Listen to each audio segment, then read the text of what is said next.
जय हिंद आप सभी लोगों को। रेलवे ग्रुप डी की जो भी छात्र तैयारी कर रहे हैं, आज उन लोगों के लिए बहुत ही महत्वपूर्ण क्लास होने वाली है, क्योंकि आज की क्लास से आपको अपनी तैयारी को परखने का मौका मिलेगा कि आपकी तैयारी किस हद तक है। ठीक है, क्योंकि आज की क्लास में सभी टाइप के जीके जीएस साइंस के क्वेश्चन कवर करेंगे। पहले आपको क्वेश्चन को पढ़ना है, फिर उसका जवाब देना है, उसके बाद में आपको आंसर देखना है कि आपका सही है या गलत। अगर गलत है तो उसका एनालिसिस इतने बेहतरीन ढंग से करना है कि आपका दोबारा आने वाले फ्यूचर में कभी वो सवाल गलत ना हो क्वेश्चन। ठीक है, तो चलिए देखते हैं बिना किसी देरी के आज की क्लास का पहला क्वेश्चन क्या कहता है। कहता है कि पौधे अपने अपशिष्ट उत्पादों को किन विभिन्न भागों में संग्रहित करते हैं। तो याद रखना है, जो पौधे आपके होते हैं ये अपने अपशिष्ट उत्पाद जो होते हैं उनको जो है पत्तियों, ठीक है, उसके अलावा रस, धानियों और पुराने जाइलम के रूप में संग्रहित करते हैं। ठीक है, ये तीनों बातें आपको याद रखनी है। आगे देखते हैं सेकंड नंबर क्वेश्चन क्या कहता है। कहता है कि ईस्ट इंडिया कंपनी अधिनियम जो आपका 1813 को खालिस्तान के रूप में जाना जाता है। तो याद रखना, जो आपका ईस्ट इंडिया कंपनी अधिनियम था, इसको जो है हम लोग वो आपके चार्टर अधिनियम के रूप में भी जानते हैं। ठीक है, तो 5 का आपका जवाब सही ए हो जाएगा। ठीक है, आगे देखते हैं। फिर आपसे केमिस्ट्री का क्वेश्चन पूछा गया, देखते हैं क्या कहता है क्वेश्चन। कहता है कि निम्न में से कौन सी अभिक्रिया संभव होगी। तो इनमें से जब आपसे पूछा जाए कौन सी अभिक्रिया आपकी संभव होगी, तो इसका जो जवाब होगा, जब आप इसको सही से इसकी रिएक्शन करेंगे तो आपका जो लास्ट वाला ऑप्शन है CuSO4 की क्रिया जब आप कैल्शियम के साथ कराएंगे तो आपका कैल्शियम सल्फेट बनेगा और प्लस Cu कॉपर बनेगा। ठीक है, ठीक है, तो यही आपकी अभिक्रिया संभव हो सकती है, बाकी सारी अभिक्रियाएं आपकी संभव नहीं है। आगे देखते हैं।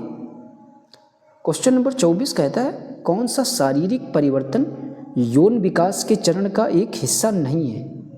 तो याद रखना, मासिक धर्म या मोटापा या आवाज़ में बदलाव या मुहासे आना। तो इनमें से जो आपका यौन विकास के चरण का एक हिस्सा कौन सा नहीं है, तो याद रखना ये आपका मोटापे का इससे कोई भी संबंध नहीं है। ठीक है, तो इसका जवाब आपका 24 का बी सही हो जाएगा।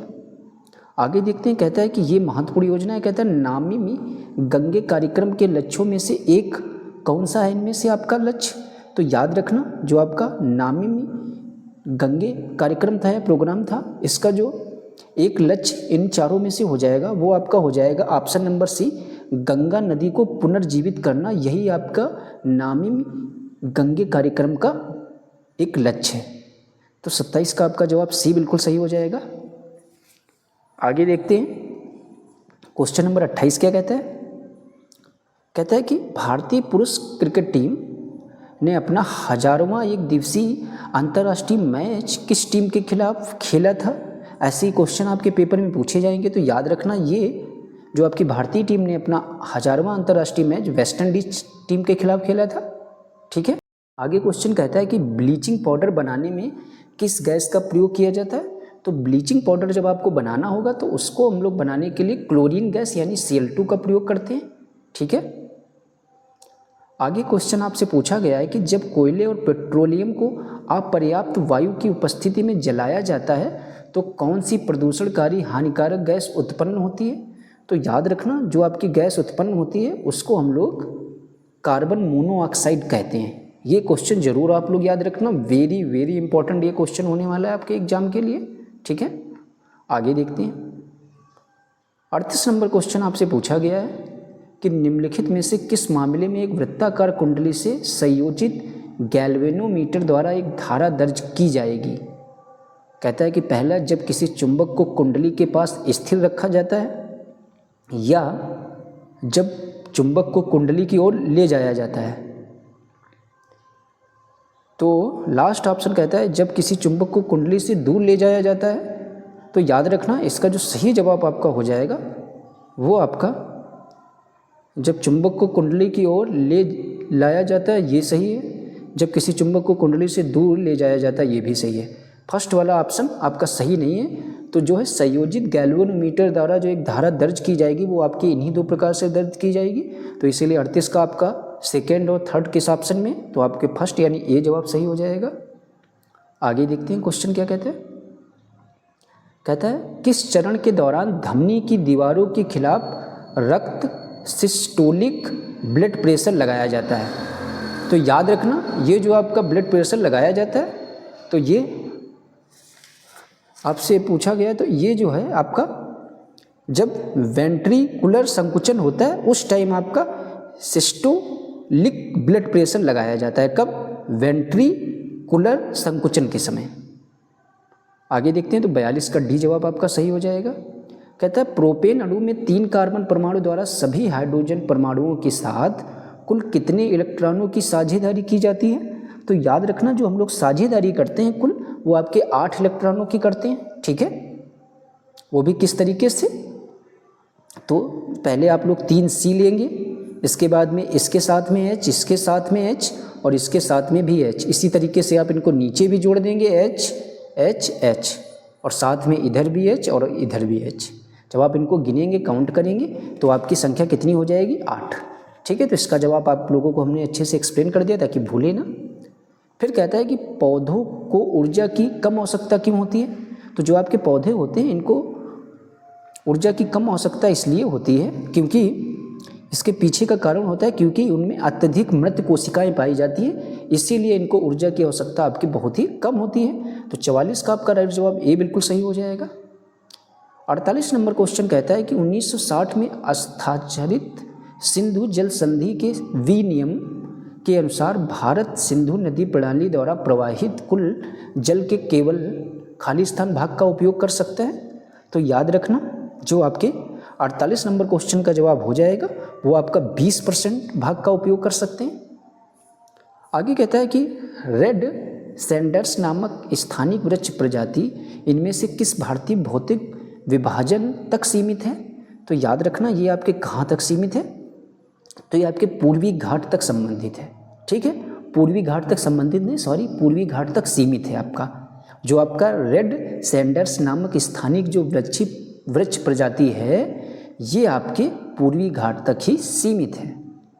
तो 49 का सही जवाब आपका डी बिल्कुल सही हो जाएगा। फिर कहता है कौन सा ग्रंथ वैदिक साहित्य का हिस्सा नहीं है? तो याद रखना इनमें से जो आपका ग्रंथ एक हो जो आपका वैदिक साहित्य का हिस्सा नहीं है, तो आप लोग पहले इसका जवाब देंगे। तो याद रखना पिटक। बाकी जो आपके तीनों हैं ये आपके वैदिक साहित्य के हिस्सा हैं, ये भी पूछ सकता है। तो इन तीनों के नाम के साथ में जो नहीं है पिटक, इसको भी आप लोगों को जरूर याद रखना है। फिर कहता है कि किसी उत्तल दर्पण के मुख्य अक्ष के अनुदिश आपतित प्रकाश की किरण के लिए आपतन कोण क्या होगा? तो याद रखना ऐसी परिस्थिति में जो आपका आपतन कोण होगा वो हमेशा 0 अंश होगा। ठीक है, जरूर आप लोग इसका जवाब याद रखना, ये भी वेरी वेरी इंपॉर्टेंट है आपकी आने वाली परीक्षा के लिए क्वेश्चन ये। आगे देखते हैं, क्वेश्चन कहता है कौन सा एल्यूमिनियम का अयस्क है? तो एल्यूमिनियम का जो आपका अयस्क हो जाएगा तो वो आपका कौन सा हो जाएगा इनमें से? तो वो आपका बॉक्साइट जो है ये आपके एल्यूमिनियम का अयस्क है। तो 64 का आपका जवाब डी बिल्कुल सही हो जाएगा।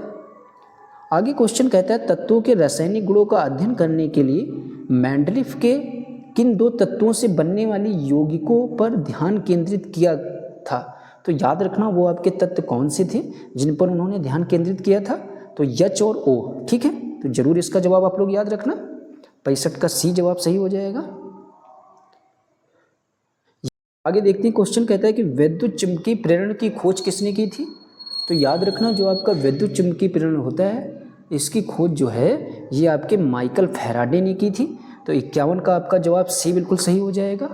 आगे देखते हैं, क्वेश्चन नंबर 72 क्या कहता है? कहता है कि हवा में यात्रा करती हुई प्रकाश की एक किरण कांच के स्लैब से प्रवेश करती है, निम्नलिखित में से कौन सा कथन सही हो जाएगा इस विषय में? तो जो आपका कथन सही होगा वो आपका कौन सा हो जाएगा, ध्यान से समझते हैं। कहता है कि आपतन कोण अपवर्तन कोण से अधिक होता है। जी बिल्कुल, ये बात सही है। फिर कहता है आयतन कोण ऊर्ध्व कोण के बराबर होता है, ये भी बात आपकी सही है। फिर कहता है निर्गत किरण आपतित किरण के समांतर होती है, तो ये भी बात आपकी सही हो जाएगी। तो जो 72 नंबर क्वेश्चन का सही जवाब हो जाएगा फर्स्ट, सेकंड, थर्ड आपका हो जाएगा। आगे क्वेश्चन कहता है कि निम्नलिखित में से कौन सी शक्ति की इकाई नहीं है इनमें से? तो जो आपकी शक्ति की इकाई जो आपकी शक्ति की इकाई इनमें से नहीं होगी वो कौन सी हो जाएगी? तो 75 का आपका किलोवाट घंटा जो है ये आपके पावर यानी शक्ति की इकाई नहीं है। बाकी जूल प्रति सेकेंड, अश्व शक्ति, वाट, ये सब आपकी शक्ति की इकाई हैं। तो ये भी याद रखना कौन नहीं है कौन है, ये दोनों बातें आपको जरूर याद रखनी है, क्योंकि यहाँ से भी क्वेश्चन आपके पेपर में एग्जाम में पूछा जाता है। फिर कहता है किसी फर्म का उत्पादन कार्य इनके बीच एक संबंध है। किनके बीच एक संबंध होगा? तो याद रखना ये आपके इनपुट का उपयोग किया गया है और आउटपुट उत्पादित किया गया हो, इनके बीच यही एक संबंध है। ठीक है, किसी फर्म के उत्पादन के लिए। तो 77 का जो आपका सही जवाब हो जाएगा वो आपका सी बिल्कुल सही हो जाएगा। आगे देखते हैं, कहता है कि माइटोकॉन्ड्रिया को विचित्र अंगक क्यों माना जाता है? तो याद रखना जो आपकी माइटोकॉन्ड्रिया है इसको विचित्र अंगक जो है हम लोग इसलिए मानते हैं क्योंकि इनमें राइबोसोम और डीएनए होते हैं। क्या होते हैं माइटोकॉन्ड्रिया में आपके? इनमें राइबोसोम और डीएनए होते हैं। ये क्वेश्चन इंपॉर्टेंट है, इसको आप लोग जरूर तैयार कर लेना। आगे क्वेश्चन कहता है कि निम्नलिखित में से किस पंचवर्षीय योजना के दौरान लाइसेंस राज शुरू किया गया था? तो याद रखना जो लाइसेंस राज है ये आपके द्वितीय पंचवर्षीय योजना के तहत शुरू किया गया था। तो ये क्वेश्चन जरूर याद रखना। 92 का ऑप्शन नंबर आपका डी बिल्कुल सही हो जाएगा। आगे क्वेश्चन देखते हैं, कहता है कि उस उदासीनीकरण अपक्रिया के अभिकारकों का अनुमान लगाएं जिसके उत्पाद लिथियम सल्फेट और जल हैं। तो याद रखना जो आपके 99 नंबर क्वेश्चन है इसका जो सही जवाब हो जाएगा वो आपका सल्फ्यूरिक अम्ल और लिथियम हाइड्रोक्साइड, ये सही इस आपके प्रश्न का सही जवाब हो जाएगा। 99 नंबर का डी बिल्कुल सही हो जाएगा। ठीक है, और आज की इस क्लास में आपके लिए इतने ही क्वेश्चन हम लेकर आए थे। ठीक है, और अगर आप लोगों को हमारी ये वीडियो पसंद आई हो तो ज़रूर आप लोग इस वीडियो को ज़्यादा से ज़्यादा लोगों में शेयर जरूर कर देना और अपने इस चैनल को सब्सक्राइब जरूर कर लेना ताकि आपको इसी तरीके की ग्रुप डी की प्रैक्टिस आपको रेगुलर मिलती रहे। ठीक है, और हमारे इस वीडियो को देखने के लिए आप लोगों का बहुत बहुत धन्यवाद। मिलते हैं नेक्स्ट वीडियो में, जब तक कि राधे राधे।